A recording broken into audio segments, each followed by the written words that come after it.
জাতীয় বিপ্লব ও সংহতি দিবস আজ ৭৫-এর ৭ নভেম্বর এবং ২৪-এর অভ্যুত্থান একই সূত্রে গাঁথা, মন্তব্য বিএনপির।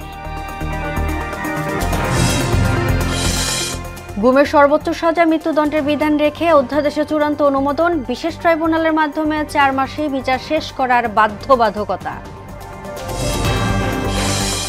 ৬০ বছরেও উন্নয়নের ছোঁয়া লাগেনি রাজবাড়ীর বেসিক শিল্প নগরীতে, অনিয়ম অব্যবস্থাপনায় বিনিয়োগে আগ্রহ হারাচ্ছে উদ্যোক্তারা।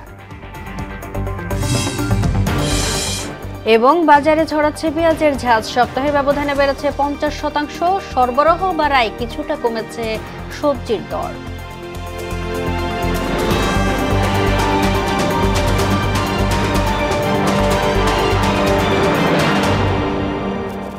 আসসালামু আলাইকুম, সবাইকে মোহনা সংবাদে স্বাগত। শুনছিলেন শিরোনাম, পুরো সংবাদের সঙ্গে আছি আমি তাজরিন নাহার মুক্তি। আজ ঐতিহাসিক ৭ নভেম্বর, জাতীয় বিপ্লব ও সংহতি দিবস। ৭৫-এর ৭ নভেম্বর এবং ২৪-এর অভ্যুত্থান একই সূত্রে গাঁথা বলে মন্তব্য করেছেন বিএনপির স্থায়ী কমিটির সদস্য অবসরপ্রাপ্ত মেজর হাফিজ উদ্দিন আহমেদ। তিনি বলেন, দুই ঘটনাতেই ভারতীয় আধিপত্য আর অগ্রাসনের পতন ঘটে। সিপাহী জনতার বিপ্লবের ফলে দেশে বহুদলীয় গণতন্ত্রের সূচনা হয় বলে মন্তব্য করেছেন দলটির আরেক স্থায়ী কমিটির সদস্য খন্দকার মোশাররফ হোসেন। জাতীয় বিপ্লব ও সংহতি দিবস উপলক্ষে মোহনা টেলিভিশনকে দেয়া এক সাক্ষাৎকারে তিনি এসব কথা বলেন। কামাল হোসেনের সঙ্গে নিয়ে জানাচ্ছেন তানজিদ ভুইয়া। আজ ঐতিহাসিক ৭ নভেম্বর, জাতীয় বিপ্লব ও সংহতি দিবস।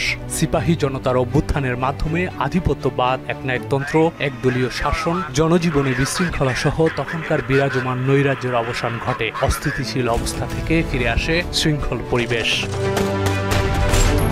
ঘটনাবহুল সিপাহী জনতার অভ্যুত্থানে ক্যান্টনমেন্টের বন্দিদশা থেকে মুক্ত হন স্বাধীনতার ঘোষক জিয়াউর রহমান। এরপর দেশ পরিচালনার গুরু দায়িত্ব হাতে পান তিনি। পরবর্তীতে তার নেতৃত্বেই গঠিত হয় বাংলাদেশ জাতীয়তাবাদী দল বিএনপি। দলটির স্থায়ী কমিটির ২ সদস্য তুলে ধরেন ৭ নভেম্বরের বিপ্লবের ইতিহাস ও প্রেক্ষাপট। ১৯৭৫ সাল অত্যন্ত ঘটনাবহুল। ১৫ই আগস্ট, ৩রা নভেম্বর এবং ৭ নভেম্বর এই ঘটনাবলী একই সূত্রে গাঁথা। সিপাহী জনতার বিপ্লব হয়েছে এবং এর মাধ্যমে একটা জাতীয় সংহতি প্রতিষ্ঠিত হয়েছে। তারা বলেন, শেখ মুজিবুর রহমানের অগণতান্ত্রিক আচরণ আর স্বেচ্ছাচারিতায় জনমনে ক্ষোভ তৈরি হয়, আর খন্দকার মুশতাকের রাজনৈতিক অপরিপক্কতায় বারবার সেনাকু হয়েছে। এতেই রাজনৈতিক সংকটে পড়েছে দেশ। সেনাবাহিনী প্রধান রূপে তারা যেন জিয়াউর রহমানকে নিয়োগ দেয় খন্দকার মুশতাকের মাধ্যমে, কিন্তু তাকে এই ফারুক এবং রশিদ যেন জিয়াউর রহমানকে নিয়ন্ত্রণ করার জন্য পরোক্ষভাবে নানান ধরনের উদ্যোগ গ্রহণ করে। তারা বারবার চেইন অফ কমান্ড লঙ্ঘন করতে থাকে বঙ্গভবনে অবস্থান করে। এই জন্য সেনাবাহিনীতে 2টি গ্রুপ হয়ে যায়। জিয়াউর রহমান ছাড়া এই সময় সেনাবাহিনীকে শৃঙ্খলার মধ্যে নিয়ে আসা অন্য কোনো অফিসারের পক্ষে সম্ভব ছিল না। তখনকার প্রেসিডেন্টকে বাধ্য করেন যে যাতে করে খালেদ মোশাররফকে, ব্রিগেডিয়ারকে জেনারেলে উন্নীত করে তাকে সেনা প্রদান করা। খালেদ মোশাররফের বন্দিদশা থেকে মুক্ত হয়ে জিয়াউর রহমান দেশের শাসনভার তুলে নেয় জনগণের অধিকার প্রতিষ্ঠা পেয়েছে বলে মনে করেন বিএনপির এই শীর্ষ 2 নেতা। ৭ নভেম্বর ছিল জিয়াউর রহমানের উত্থান দিবস।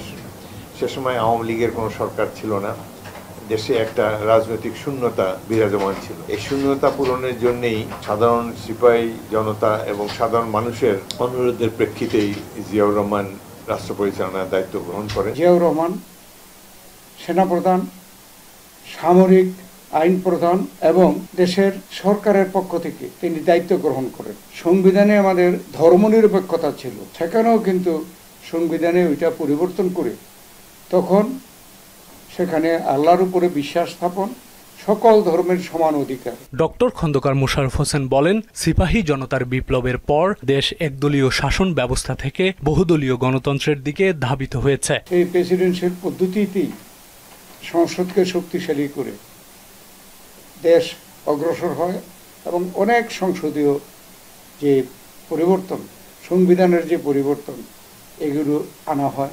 দলের প্রতিষ্ঠাতা শহীদ প্রেসিডেন্ট জিয়াউর রহমানের হাত ধরেই দেশের অর্থনৈতিক এবং সাংবিধানিক মুক্তি এসেছে বলেও মনে করেন বিএনপির এই 2 নীতি নির্ধারক। সমাজতান্ত্রিক অর্থনীতির কথা বাদ দিয়ে মুক্তবাজার অর্থনীতির জন্য দরজা খুলে দেওয়া হয়। 7ই নভেম্বর ভারতীয় আধিপত্যবাদের হাত থেকে বাংলাদেশকে মুক্ত করেছেন জেনারেল জিয়াউর রহমান। তানজিদ ভুইয়া, মোহনা সংবাদ, ঢাকা। সর্বোচ্চ শাস্তি মৃত্যুদণ্ডের বিধান রেখে গুম প্রতিরোধ ও প্রতিকার অধ্যাদেশের চূড়ান্ত অনুমোদন দিয়েছে উপদেষ্টা পরিষদ। বিশেষ ট্রাইব্যুনাল গঠন করে 120 দিনে এ অপরাধের বিচার সম্পন্ন করার বিধানও যুক্ত হয়েছে অধ্যাদেশে। বৈঠকে জাতীয় লজিস্টিক নীতি এবং 2026 সালের সরকারি ছুটির তালিকাতেও অনুমোদন দেওয়া হয়েছে বলে জানিয়েছে প্রধান উপদেষ্টা প্রেস সচিব শফিকুল আলম। বৃহস্পতিবার দুপুরে ফরেন সার্ভিস একাডেমিতে এক ব্রিফিংয়ে তিনি এসব কথা বলেন। মনিরুল ইসলামের প্রতিবেদন। প্রধান উপদেষ্টা প্রফেসর মোহাম্মদ ইউনূসের সভাপতিত্বে অন্তর্বর্তী সরকারের প্রধান উপদেষ্টা পরিষদের 47তম বৈঠকে বেশ কিছু গুরুত্বপূর্ণ বিষয়ে চূড়ান্ত সিদ্ধান্ত হয়েছে। এদিন গুম প্রতিরোধ ও প্রতিকার অধ্যাদেশ সহ জাতীয় লজিস্টিক নীতি ও 2026 সালের সরকারি ছুটির তালিকার অনুমোদন দেওয়া হয়। আলোচনা হয় জাতীয় নগর নীতি নিয়েও। উপদেষ্টা পরিষদের বৈঠক শেষে ফরেন সার্ভিস একাডেমিতে সংবাদ সম্মেলনে সরকারের সিদ্ধান্ত তুলে ধরেন প্রেস সচিব শফিকুল আলম। তিনি জানান, গুম প্রতিরোধ ও প্রতিকারের জন্য একটি আইন নিয়ে অনেকদিন ধরেই বিতর্ক চলছে। এরপর এটা চূড়ান্তভাবে অনুমোদিত হয়েছে। এই অধ্যাদেশে গুমকে সংজ্ঞানের পাশাপাশি চলমান অপরাধ হিসেবে বিবেচনা করে মৃত্যুদণ্ড সহ কঠোর শাস্তির বিধান রাখা হয়েছে। এই অধ্যাদেশে গুম প্রতিরোধ ও প্রতিকার এর লক্ষ্যে বিশেষ ট্রাইব্যুনাল গঠন, অভিযোগ গঠনের 120 দিনের মধ্যে বিচার সম্পন্নের বাধ্যবাধকতা, ভুক্তভোগী ও তথ্য প্রচারকারী ও সাক্ষীর অধিকার সুরক্ষা, ক্ষতিপূরণ এবং আইনগত সহায়তার নিশ্চয়তা প্রদান সংক্রান্ত বিধান অন্তর্ভুক্ত করা হয়েছে। প্রেস সচিব বলেন, গুম নিয়ে এই অধ্যাদেশ জারিতে নতুন করে কোন সরকার গুমের মতো অপরাধে যুক্ত হবেন না। এটা বাংলাদেশের একটা ঐতিহাসিক ল। এর ফলে বাংলাদেশে আর কোনো ফ্যাসিস্ট গভর্নমেন্ট এসে দেশে গুমের রাজত্ব চালাতে পারবে না। পাশাপাশি জাতীয় লজিস্টিক নীতির খসড়া চূড়ান্ত অনুমোদন দিয়েছে উপদেষ্টা পরিষদ। এর ফলে দেশে প্রাইভেট এবং পাবলিক সেক্টর ইনভেস্টমেন্ট বাড়বে, ফরেন ডাইরেক্ট ইনভেস্টমেন্ট আসবে এবং বাংলাদেশের যেগুলো এক্সপোর্ট যে কম্পিটিটিভনেস তার রাইভাল কান্ট্রিগুলোর তুলনায় আরো অনেক বেটার হবে। মনিরুল ইসলাম, মোহনা সংবাদ, ঢাকা। পণ্য রপ্তানি 66 দেশি পর্যবেক্ষক সংস্থাকে চূড়ান্ত নিবন্ধন দিয়েছে নির্বাচন কমিশন। এছাড়া আরও 16টি সংস্থার বিষয়ে দাবি আপত্তি জানতে চেয়ে 15 কার্যদিবস সময় দিয়ে গণবিজ্ঞপ্তি প্রকাশ করেছে সাংবিধানিক প্রতিষ্ঠানটি। বৃহস্পতিবার নির্বাচন কমিশন এ তথ্য জানায়। গেল 28 সেপ্টেম্বর জাতীয় সংসদ নির্বাচনে পর্যবেক্ষক হিসেবে দায়িত্ব পালনের জন্য 73টি স্থানীয় নির্বাচন পর্যবেক্ষক সংস্থার প্রাথমিক তালিকা নির্ধারণ করে গণবিজ্ঞপ্তি প্রকাশ করেন নির্বাচন কমিশন। দাবি আপত্তি নিষ্পত্তি শেষে 66 দেশি পর্যবেক্ষক সংস্থাকে চূড়ান্ত অনুমোদন দিয়েছে ইসি। এর আগে 2023 সালে কাজী হাবিবুল আউয়াল কমিশন দ্বাদশ জাতীয় সংসদ নির্বাচনের আগে 96টি সংস্থাকে 5 বছরের জন্য নিবন্ধন দিয়েছিল। 60 বছরেও উন্নয়নের ছোঁয়া লাগেনি রাজবাড়ীর বেসিক শিল্পনগরীতে। অনিয়ম এবং অব্যবস্থাপনা যেন এখানে নিয়মে পরিণত হয়েছে। ফলে বিনিয়োগ করতে দিন দিন আগ্রহ হারাচ্ছে বেশিরভাগ উদ্যোক্তা ও ব্যবসায়ী। বেসিক কর্তৃপক্ষ জানিয়েছে, কারখানা চালু রাখতে ব্যবসায়ীদের উদ্বুদ্ধ করা হচ্ছে। মোহাম্মদ ইউসুফ মিয়ার প্রতিবেদন, জানাচ্ছে সিফাত রহমান জেসি। ৭৭টি প্লট নিয়ে যাত্রা শুরু করা রাজবাড়ীর বেসিক শিল্পনগরীর বেশিরভাগই বর্তমানে বন্ধ। 60 বছরে উন্নয়নের পরিবর্তে অনিয়ম আর অব্যবস্থাপনায় হয়েছে বেশি। লোডশেডিং, খাবার পানির সংকট, ড্রেনেজ ব্যবস্থা অকেজো সহ রয়েছে নিরাপত্তা ব্যবস্থার অভাব। ময়লা আবর্জনা আর ঝোপঝাড়ে চারপাশ জঙ্গলে পরিণত হয়েছে। তাতে মালামাল চুরি সহ বসে মাদকের আসরও। এছাড়াও জমির ট্যাক্স কয়েকগুণ বেড়ে যাওয়ার কারণে অনেক ব্যবসায়ী তাদের ব্যবসা গুটিয়ে নিয়েছেন বলে জানা যায়। বিসিকের যে অবস্থা, কোনো পরিষ্কার নাই, কোনো কোম্পানি আসতে চায় না। এখানে বিদ্যুতের রোড লাইনের ব্যবস্থা নাই। এগুলা নিয়ে আমরা খুব সমস্যার মধ্যে আছি। ড্রেনের সমস্যা, মশা মাছির সমস্যা, এদিকে দুনিয়ার মশা মাছির পানি জমিতে পানি দেওয়ার মতো নাই। কোনো সেফটির বিষয় যেটা থাকে আমাদের এসে, তো সেটা নাই। তো সেই ক্ষেত্রে যদি আমাদের এই চারপাশে যদি বাউন্ডারি হয় বা এই ছিনতাইকারী মাদককারী যদি হয়, তাহলে আমাদের জন্য খুবই ভালো হয়। সমস্যা পাশ কাটিয়ে ব্যবসায়ীদের উদ্বুদ্ধকরণের মাধ্যমে কারখানাগুলো চালু রাখার চেষ্টা করা হচ্ছে বললেন রাজশাহী বেসিক শিল্পের সহকারী মহাব্যবস্থাপক। যেগুলো রুগ্ন বন্ধ আছে তাদের আমরা রেগুলার বেসিসে তাদের সাথে মিটিং করতেছি কীভাবে এটারে তাদের উদ্বুদ্ধকরণের মাধ্যমে তাদের ইন্ডাস্ট্রিগুলো চালুকরণ করা যায়। আমাদের বিশেষ করে যেসব শিল্প কারখানার অনিয়ম রয়েছে আমরা সেগুলো উপস্থাপনের মাধ্যমে সেই কমিটি থেকে আমরা বিভিন্ন সিদ্ধান্ত নিয়ে থাকি। দ্রুতই বিসিক প্রশাসন এবং মালিকপক্ষের সাথে বসে সমস্যা সমাধানের চেষ্টা করবেন বলে জানালেন জেলা প্রশাসক। মালিকরা যারা এখনো ব্যবসা শুরু করেনি, আমি এজিএমকে নিয়ে তাকে নির্দেশনা দেব যে তিনি যেন দ্রুত সমস্ত প্লট মালিকদেরকে নিয়ে আমার উপস্থিতিতে একটি সভা করে কি ফ্যাসিলিটিস ডেভেলপ করলে তারা সবাই এখানে প্লটটিতে তাদের ব্যবসা শুরু করতে পারেন সেই জন্য আমরা নির্দেশনা প্রদান করব। রাজবাড়ীর রামকান্তপুরে 1964 সালে 15.28 একর জমি নিয়ে নির্মিত হয় রাজবাড়ী বিসিক শিল্পনগরী। সিফাত রহমান, জেসি, মোহনা সংবাদ। সবজির অস্বাভাবিক দাম কমে বাজারে কিছুটা স্বস্তি ফিরলেও বাগড়ে দিয়েছে হঠাৎ চড়ে যাওয়া পেঁয়াজের দাম। গেল এক সপ্তাহে বেড়েছে 50% পর্যন্ত। প্রতি কেজি পেঁয়াজ এখন বিক্রি হচ্ছে 110 থেকে 120 টাকা দরে। রাজধানী খুচরো বাজারে এক মাসের ব্যবধানে সবজি সহ কয়েকটি পণ্যের দাম কমেছে। এছাড়া শীতকালীন আগাম সবজির ব্যাপক সরবরাহ বাজারে ইতিবাচক প্রভাব ফেলবে। ছুটির দিনে রাজধানীর বাজার পরিস্থিতি জানাতে আমাদের সাথে যোগ দিবেন সহকর্মী শামীমুজ্জামান চৌধুরী। শামীম, ছুটির দিনে কেমন দেখছেন সবজির বাজার? বিশেষ করে পেঁয়াজের অস্বাভাবিক দাম বাড়ায় কি বলছে ব্যবসায়ী ও ক্রেতারা? বিস্তারিত জানাবেন।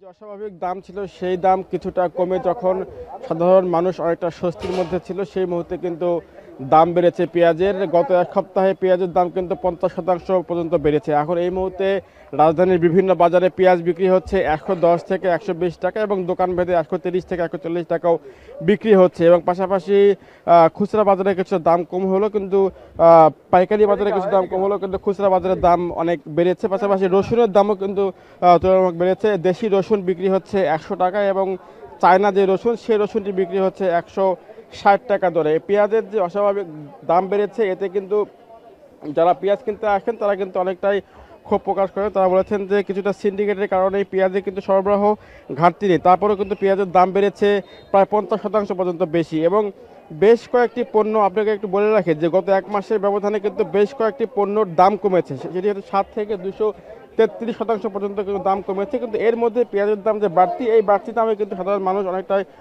ক্ষোভ প্রকাশ করেছে। যারা মধ্যবিত্ত আছেন তারা বলছেন যে সবজির দাম কমে যখন অনেকটা স্বস্তি মিলছিল ঠিক সেই মুহূর্তে কিন্তু পেঁয়াজের দামটা বেড়েছে। এছাড়া আপনাকে যদি অন্য সবজির দাম বলি সেটি হচ্ছে যে সিমের দাম 200 থেকে 220 টাকা কেজি ছিল গত এক মাস আগে, সেই দাম কমে কিন্তু 60 থেকে 80 টাকা এসেছে। পাশাপাশি বেগুন, করলা, ঢেঁড়স, পটল, লাউ, বরবটি, কাঁচামরিচ সহ বেশ কিছু সবজির দাম কিন্তু গত এক সপ্তাহে বেশ কমেছে এবং সরবরাহ বাড়লে হয়তো বা আগামী সপ্তাহে দাম আরও কমতে পারে। কিন্তু সবচেয়ে বড় যে উদ্বেগ সেটি হচ্ছে যে পেঁয়াজ এবং রসুনের দাম, এটি হয়তো বা যদি বাড়তে থাকে তাহলে সাধারণ মানুষ বলছেন যে যেহেতু এখন এই মুহূর্তে মুড়ি কাটা পেঁয়াজ আসতে আরও 2 থেকে আড়াই মাস বাকি আছে এবং যেহেতু এখন সব কিছু সবজির দাম কম এবং সব কিছু দ্রব্যমূল্যের দাম কম, এই মুহূর্তে যদি পেঁয়াজের দামটা কম থাকে তাহলে সাধারণ মানুষের মধ্যে কিন্তু অনেকটাই স্বস্তি ফিরবে। এবং যারা এই মুহূর্তে ক্রেতা আসছেন খুচরা বাজারে তারা বলছেন যে পেঁয়াজের দাম গত এক সপ্তাহ আগেও 80 থেকে 90 টাকা ছিল, সেই দাম কিন্তু বেড়ে এখন হয়েছে 110 থেকে 120 টাকা এবং দোকান ভেদে কিন্তু 130 টাকা পর্যন্ত পেঁয়াজ বিক্রি হচ্ছে। তো আমার কাছে রাজধানী বাজার থেকে এই ছিল বাজারের সবশেষ তথ্য। শামীম, আপনাকে ধন্যবাদ।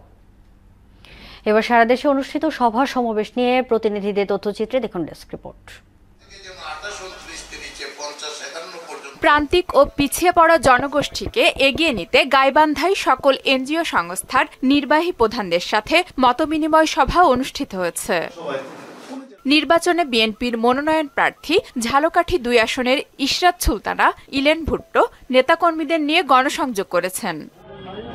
ময়মনসিংহে আন্তর্জাতিক গ্রামীণ নারী দিবস উদযাপন উপলক্ষে নারীদের সম্মাননা প্রদান করেছে বেসরকারি উন্নয়ন সংস্থা Bangladesh NGOs network for radio and communication.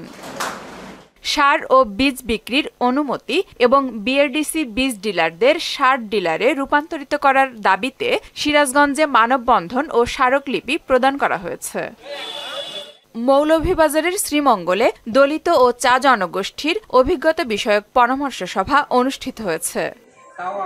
গাজীপুরের কালিয়াকৈরে বিনামূল্যে হতদরিদ্রদের মাঝে খাদ্য সামগ্রী বিতরণ করেছেন উপজেলা প্রশাসন। টাঙ্গাইলের মধুপুরে সেনাবাহিনীর উদ্যোগে স্থানীয় গরিব ও দুস্থদের বিনামূল্যে চক্ষু চিকিৎসা সেবা প্রদানের লক্ষ্যে মেডিকেল ক্যাম্পেইন অনুষ্ঠিত হয়েছে। নওগাঁর রানীনগরে যানজট নিরসনের লক্ষ্যে আন্ডারপাস ও ফ্লাইওভার নির্মাণের দাবিতে উপজেলার সর্বস্তরের মানুষ মানববন্ধন করেছেন। আইডিইবি গাইবান্ধা জেলা কমিটি বিলুপ্ত করে নতুন কমিটি গঠনের দাবিতে গাইবান্ধায় মানববন্ধন অনুষ্ঠিত হয়েছে। বগুড়ার সোনাতলায় মা ও শিশু সহায়তা বাস্তবায়ন নির্দেশনা বিষয়ক পৌরসভা কমিটির প্রশিক্ষণ অনুষ্ঠিত হয়েছে। নওগাঁ জেলার বিশাপালপাড়া রাধাগোবিন্দ মন্দিরে হরিনাম যজ্ঞানুষ্ঠান ও লীলা কীর্তন অনুষ্ঠিত হয়েছে।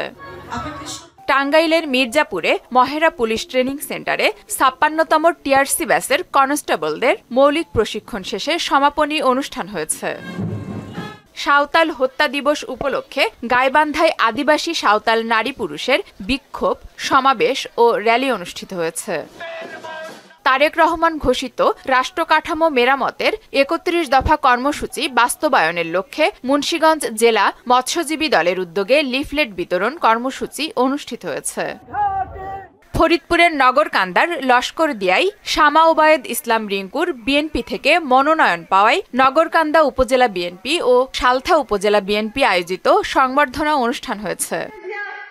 চাঁদপুর ৪ আসনের অস্থিতিশীল রাজনৈতিক পরিস্থিতি ও জনদুর্ভোগের প্রেক্ষিতে সংবাদ সম্মেলন করেছে ন্যাশনাল ডেমোক্রেটিক পার্টি। ফেনীর ছাগলনাইয়ার ৮ নম্বর রাধানগর ইউনিয়নে নিসপানুয়া যুব সংঘের কার্যালয়ের উদ্বোধন ও মাদক বিরোধী সমাবেশ হয়েছে। বাংলাদেশ হ্যান্ডবল ফেডারেশনের সার্বিক ব্যবস্থাপনায় বান্দরবান জেলা ক্রীড়া সংস্থার আয়োজনে কিউট প্রথম বিভাগ পুরুষ হ্যান্ডবল লীগের উদ্বোধন হয়েছে। পটুয়াখালীতে উৎসবমুখর পরিবেশে শুরু হয়েছে ১০ দিন ব্যাপী বিসিক উদ্যোক্তা মেলা ২০২৫। মানিকগঞ্জ ২ আসনে বিএনপির মনোনয়ন পাওয়ায় ইঞ্জিনিয়ার মইনুল ইসলাম খান শান্তকে অভিনন্দন জানান জাসাস কেন্দ্রীয় আহ্বায়ক কমিটির সদস্য মাঝারুল ইসলাম খান। সিলেটে নির্বাচন পরিচালনা কমিটির মতবিনিময় সভায় উপস্থিত ছিলেন জমিয়তে উলামায়ে ইসলামের কেন্দ্রীয় সভাপতি মাওলানা ওবায়দুল্লাহ ফারুক। সংসদ নির্বাচনে পিরোজপুর ২ আসনে নেসারাবাদ উপজেলা থেকে বিএনপি মনোনীত প্রার্থী চেয়ে মানববন্ধন ও মিছিল করেছে সর্বস্তরের মানুষ। আফরিন পপি, মোহনা সংবাদ। জনবল সংকটে যশোর ২৫০ শয্যা বিশিষ্ট জেনারেল হাসপাতালের চিকিৎসা বঞ্চিত হচ্ছেন সেবা নিতে আসা মানুষ। রোগী ও স্বজনরা দীর্ঘ সময় অপেক্ষা করেও চিকিৎসকের দেখা পান না, উল্টো দালাল চক্রের মাধ্যমে হয়রানির শিকার হতে হয়। অতিরিক্ত রোগের চাপ ও জনবল সংকটকে দায়ী করছে কর্তৃপক্ষ। স্বাধীন মোহাম্মদ আবদুল্লাহর প্রতিবেদন, জানাচ্ছেন মাহমুদ আক্তার। যশোর ২৫০ শয্যা বিশিষ্ট জেনারেল হাসপাতালে মিলছে না পর্যাপ্ত সেবা। ডাক্তার, নার্স সহ অন্যান্য বিভাগে প্রয়োজনীয় লোকবল না থাকায় সেবা বঞ্চিত হচ্ছেন রোগীরা। চিকিৎসা নিতে এসে দীর্ঘ লাইনে অপেক্ষা সহ অনেক সময় চিকিৎসক না আসায় ফিরেও যেতে হয়। দালাল সহ হাসপাতালের অভ্যন্তরীণ সেবার মান ও সামগ্রিক ব্যবস্থাপনা নিয়েও চরম হতাশ ভুক্তভোগীরা। জায়গা নেই, এখন বাইরে বেরোয় আসলাম যে ফাঁকায় একটু দাঁড়াবো, দাঁড়াইয়ে একটু ঠান্ডা হয়ে নি, নাহলে দম বন্ধ হয়ে মরে যাবো। টিকিট কাটছি প্রায় ১০০ জন হলো সিরিয়ালে, এসে তারপরে ৬ নম্বরের থেকে রেফার করছি, এসে ১ নম্বরে দিচ্ছে, কিন্তু ১ নম্বরে ডাক্তার নেই, বলছে এই আসবে। এখন 11:30 বাজে, এখন হলো ডাক্তার আসেনি, আমরা এই যে দাঁড়ায় আছি। ওই অসুস্থ অবস্থায় তো 2 তলা 3 তলা আনা যায় না, যখনই ওকে ক্যারিং করে হুইল চেয়ারে বা ট্রলিতে, তখন ওরা চেয়ে থাকে যে ১০০ টাকার নিচে আমরা নিব না। যে কন্ডিশনটা এগুলো প্রতিহত করা উচিত। কম সংখ্যক জনবল দিয়ে চিকিৎসা দিতে গিয়ে রোগীদের সন্তুষ্ট করা যাচ্ছে না, বললেন এই সিনিয়র নার্স। আর যেখানে 250 রোগী থাকার কথা সেখানে আমাদের 2000 পর্যন্ত রোগী থাকে। এই জন্য আমরা রোগীদের সন্তুষ্ট করতে পারি না, না ভালো মতো খাবার দিয়ে, না ভালো মতো ট্রিটমেন্ট দিয়ে, না ভালো মতো আমরা চিকিৎসা করে। ভালো কথাও বলতে পারে না, কারণ আমাদের জনবল অনেক কম। অতিরিক্ত রোগীর চাপ ও জনবল সংকটকে দায়ী করে হাসপাতাল কর্তৃপক্ষ জানালেন যতটুকু সম্ভব তারা সঠিক সেবা দিতে চেষ্টা করছেন। বলেন জনবল সংকট কাটিয়ে উঠতে পারলে সেবার মান বাড়বে। হাসপাতালে রোগীর চাপ অনেক 3 গুণ। আজকে রোগী ভর্তি হলো 627 জন, বেড হলো 268 টোটাল। চাপ একটু আছে, আমাদের সীমিত সংখ্যক স্টাফ দিয়ে যতদূর সম্ভব আমরা চেষ্টা করতেছি। নতুন বিসিএস এ যোগদান করবে, তখন যদি আর কিছু ডাক্তার আনা যায় বিভিন্ন দিক দিয়ে, তাহলে হয়তো বা আরো কিছু সার্ভিস আমরা ভালোভাবে দিতে পারবো। সেবার মান বাড়াতে প্রয়োজনীয় লোকবল নিয়োগ সহ সব ধরনের ব্যবস্থা নেবে কর্তৃপক্ষ, দাবি সেবা প্রার্থীদের। মাহমুদ আক্তার, মোহনা সংবাদ। খেলা খবর ক্রিকেট। বিপিএল এর দ্বাদশ আসরে 5 ফ্রাইজিং এর নাম চূড়ান্ত করেছে বাংলাদেশ ক্রিকেট বোর্ড বিসিবি। বিকেলে এক প্রেস বিজ্ঞপ্তিতে দলগুলোর নাম ঘোষণা করেছে বিসিবি। রংপুর রাইডার্স এবং ঢাকা ক্যাপিটালস আগামী আসরের একই নামে খেলবে, তবে বদলে যাচ্ছে চট্টগ্রাম, রাজশাহী ও সিলেট ফ্রাইজির নাম। সিলেট টাইটান্স, রাজশাহী ওয়ারিয়ার্স ও চিটাগং রয়্যালস নামে খেলবে ফ্রাইজিং 3টি। চলতি বছরের 19 ডিসেম্বর মাঠে গড়াতে পারে বিপিএল এর দ্বাদশ আসর।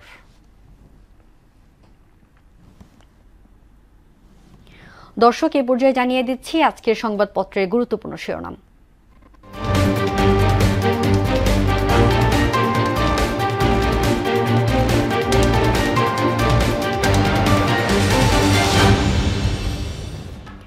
দর্শক, প্রথমে আমার হাতে আছে প্রথম আলো। প্রথম আলো শিরোনাম করেছে রাজনৈতিক বিরুদ্ধে চট্টগ্রামে 13 মাসে 15 জন খুন।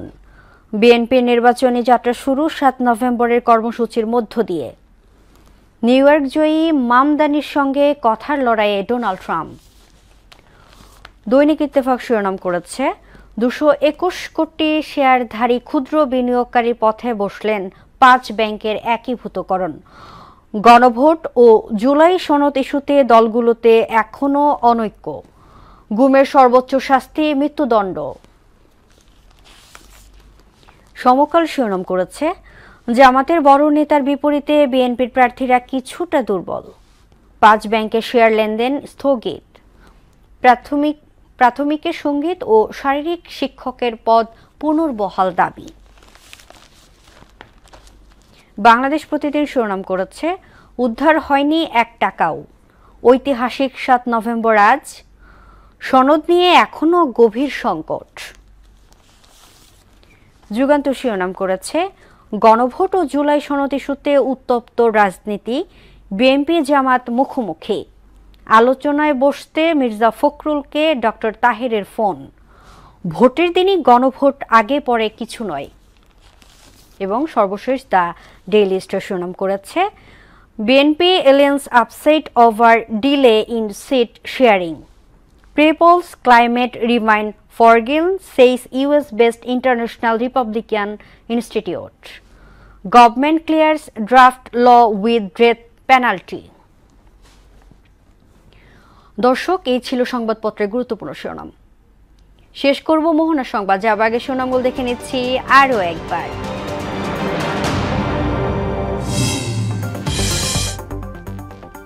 জাতীয় বিপ্লব ও সংহতি দিবস আজ। 75-এর 7 নভেম্বর এবং 24-এর অভ্যুত্থান একই সূত্রে গাঁথা, মন্তব্য বিএনপির। গুমের সর্বোচ্চ সাজা মৃত্যুদণ্ডের বিধান রেখে অধ্যাদেশ চূড়ান্ত অনুমোদন। বিশেষ ট্রাইব্যুনালের মাধ্যমে 4 মাসে বিচার শেষ করার বাধ্যবাধকতা। 60 বছরেও উন্নয়নের ছোঁয়া লাগেনি রাজবাড়ীর বেসিক শিল্প নগরীতে। অনিয়ম অব্যবস্থাপনায় বিনিয়োগে আগ্রহ হারাচ্ছে উদ্যোক্তারা। এবং বাজারে ছড়াচ্ছে পেঁয়াজের ঝাঁজ। সপ্তাহের ব্যবধানে বেড়েছে 50%। সরবরাহ বাড়ায় কিছুটা কমেছে সবজির দর। এই ছিল মোহনার সংবাদে। পরবর্তী সংবাদ দুপুর 1টায়। এর আগে সকাল 11টায় দেখবেন সংবাদ এক নজরে। মোহনার সবশেষ খবর জানতে ভিজিট করুন www.mohana.tv। সংবাদ দেখতে পারেন ফেসবুক ও ইউটিউবেও। এতক্ষণ সঙ্গে থাকার জন্য ধন্যবাদ।